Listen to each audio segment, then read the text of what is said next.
Olá, caros alunos, caras alunas. Estamos mais uma vez de volta aqui para nós darmos sequência aos nossos estudos acerca dos livros históricos da Bíblia Sagrada.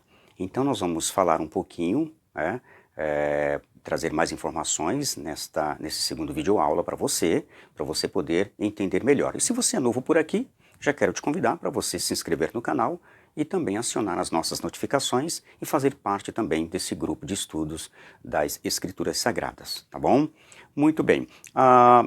Uma coisa interessante que eu preciso passar para vocês, antes de nós mostrarmos o primeiro quadro deste vídeo, é que esse livro do 1 Samuel, ele mostra, logo no primeiro momento, a transição que existe entre a teocracia e a monarquia. Não sei se você percebeu, mas até então, o povo de Israel, eles eram dirigidos único e exclusivamente por Deus, tá? Então, periodicamente, você sabe da história, Deus levantava juízes na terra para livrá-los das opressões das nações vizinhas.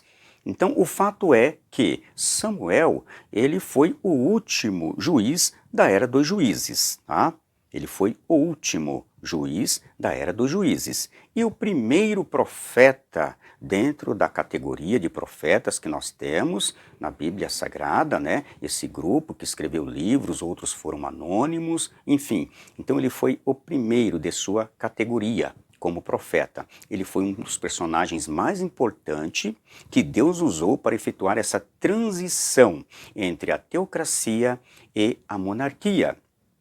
Porque foi através dele que então Deus coloca ali, né, o primeiro rei e o segundo rei. Foi ele, Samuel, usado por Deus, que ungiu Saul, o primeiro rei, e em sequência Davi, o segundo rei. Então passou pelas mãos de Samuel. Interessante que Samuel ele teve uma tríplice missão, né, um tríplice ministério. Ele foi juiz, ele foi profeta, mas também ele foi sacerdote, tá? Então ele teve ali sobre os seus ombros, né, uma responsabilidade muito grande de levar o povo novamente para a adoração ao Deus verdadeiro. E também viveu nesse momento conturbado de transição entre a era dos juízes, que a Bíblia diz que o povo não tinha uma liderança centralizada e fazia aquilo que queria, né? E agora ele tenta estabelecer uma determinada ordem, e o povo pede um rei, Deus permite, na sua soberania, né?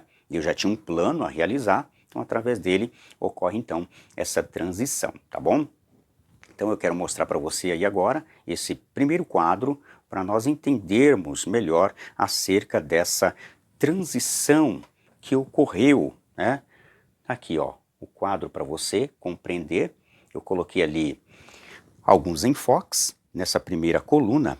Da esquerda, a coluna, no caso aqui vertical, né? Nós temos o enfoque das referências, nós temos a divisão, nós temos o tópico, nós temos o cenário e nós temos a data, ou seja, a época em que ocorreu os eventos. E lá em cima, no horizontal, eu destaquei dois personagens. Primeiro, Samuel e o segundo, Saul. Por que eu não coloquei Davi ali? Porque Davi, na realidade, ele aparece mais no texto do segundo Samuel. Então lá no segundo Samuel a gente vai falar mais sobre Davi. Então por isso eu me limitei a falar apenas sobre Samuel e Saul agora nesse momento de transição que compreende o texto ali de 1 Samuel, tá bom? Então do capítulo 1 até o capítulo 4, nós temos a primeira transição, que foi de Eli para Samuel. Então você conhece muito bem a história, né? E sabe o que ocorreu ali, né? Houve uma batalha entre os filisteus e o povo de Israel, e você sabe que a arca foi tomada, e Eli, o sacerdote da época, ele morre, né? Você conhece os detalhes da história, e Samuel acaba sendo ali o líder espiritual, político, né? Para com aquela nação, naquele momento da história. E do capítulo 5 até o capítulo 8, nós temos então Samuel se tornando o grande juiz, que julga o povo, agora não mais em Siló, mas agora em Ramá, que era a terra natal dele. Então ali se convergiam as massas para serem julgadas, ou julgado o povo, através da liderança e do conhecimento espiritual da vida de Samuel. Então, nesse período ali da história, que compreende o primeiro capítulo até o capítulo 8, houve uma decadência, um declínio dos juízes. Não se fala mais em juízes ali. Então você percebe que agora está na mão de Samuel a liderança, tá? Está na mão de Samuel. Muito bem. Agora vamos para a outra coluna, mais para a direita, que destaca ali Saul. Do capítulo 9 até o capítulo 13, ocorre a segunda transição. Que transição foi essa? Foi a transição que ocorreu de Samuel para Saul. Tá? Tá lá registrado, do capítulo 9 até o capítulo 13, você vai perceber essa transição aí. Tá? O povo, ele pede um rei. O povo queria um rei. Samuel, a princípio, ficou entristecido, ficou chateado com a história. Os seus filhos também não tinham uma boa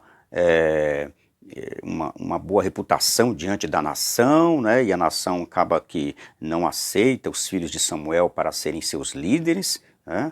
E eles pedem um rei, e Deus vira para Samuel e fala: Samuel, não fica triste, eles não estão rejeitando você, eles estão rejeitando a mim. Então aparece ali Saul, você conhece a história, e Saul passa a ser o primeiro rei da nação de Israel, já na era da monarquia. E no capítulo 14 até o capítulo 15, nós temos o reinado de Saul. E do capítulo 16 até o capítulo 31, nós temos a terceira transição. A terceira transição que compreende, então, de Saul para Davi. Tá vendo que a palavra que mais se destaca, né, dentro, ou a situação, o fenômeno que se destaca dentro desse texto de 1 Samuel é transição, tá vendo? Tá havendo uma transição. A grande transição, que eu quero que você tome nota, é que houve a transformação, a mudança da era dos juízes, da teocracia, para a era dos reis, a monarquia, tá bom? E nesse período aqui do capítulo 9, que vai até o último capítulo, capítulo 31, nós temos então o crescimento dos reis. Aí se destaca ali, começa a surgir então, e se fortalecendo a monarquia, tá? E os dois nomes ali que se destaca, Saul e Davi, que foram os dois primeiros reis. E o cenário, tá ali, eu coloquei para vocês no quadro, logo embaixo, né? Canaã. Canaã.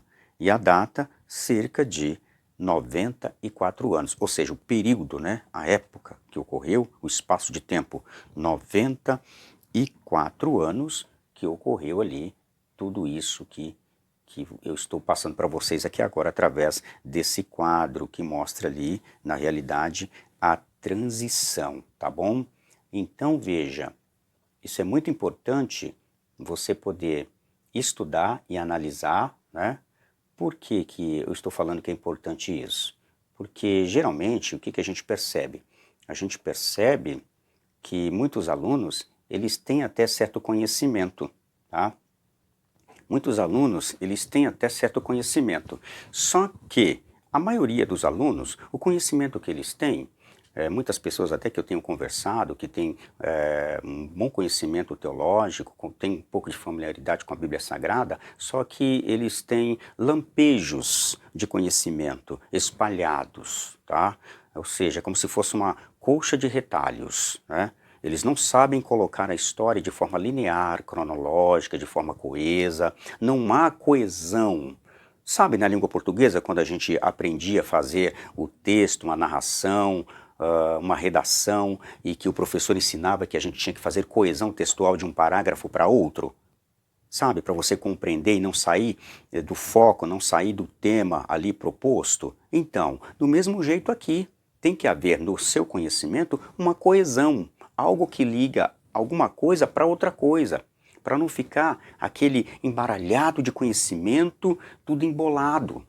Então tem pessoas que conhecem um pouquinho de escatologia, conhecem um pouquinho de hermenêutica, conhecem um pouquinho, por exemplo, da história da igreja, eclesiologia, mas tudo de forma misturada, né? Conhece os livros históricos, conhece os personagens, mas não sabe identificá-los dentro dos episódios respectivos, né? Então coloca, por exemplo, Davi depois de Ezequias, né? Coloca Saul antes de Samuel, né? E não sabe delinear de forma coesa. É como se fosse um computador velho, usado, que tem seu HD já saturado de tantas informações, tantos arquivos, tudo misturado. Então, atrapalha até o armazenamento desses arquivos. Por isso que você tem que fazer uma compactação, uma formatação, para você liberar espaço no seu HD, né? Para quando você precisar da informação, essa informação ela vem com mais rapidez. Tá? Então, isso que acontece também na mente do aluno que tem conhecimentos aleatórios. Por isso que é importante você entender esse quadro. Por isso que é importante você fazer essa análise. Por isso que é importante você ler com cuidado, tá bom? Para você juntar essas informações de forma coesa. Porque o aluno de teologia ele tem que ter essa sensibilidade. Não basta ter conhecimentos aleatórios misturados, porque aí fica difícil para você até se aproveitar dessas informações importantes, tá bom? Então, pense nisso, analise com cuidado, tá? E veja direitinho como é que está seu conhecimento, se você está entendendo a matéria. Se não, nos procure, estamos à sua disposição para tirar quaisquer dúvidas que estiverem ao nosso alcance, tá bom? E vamos nos esforçar para que possamos ter essa familiaridade com o texto. O aluno de teologia, ele tem que ter essa aptidão verbal, ele tem que gostar de ler, porque se ele não lê, ele não vai aprender. Ele vai apenas pegar um diploma. Pode até conseguir um diploma, como tem muitos lugares por aí oferecendo diplomas, mas a nossa proposta aqui é que você aprenda. Por isso que muitas das vezes eu faço os quadros para sintetizar, para facilitar, para ficar mais didático o seu aprendizado, para você entender que o texto bíblico, e em especial os textos que nós estamos estudando, que são os livros históricos, não é um bicho de 7 cabeças, tá? Então por isso resume-se num quadro para te dar um empurrão, para aguçar o seu apetite, para você ir lá para a Bíblia e ler, esfolheá-la, ir no seu módulo, tá? No seu módulo, e também ler as páginas respectivas correspondente a essa matéria que estamos estudando, tá bom? Então, bons estudos para você e até o próximo vídeo.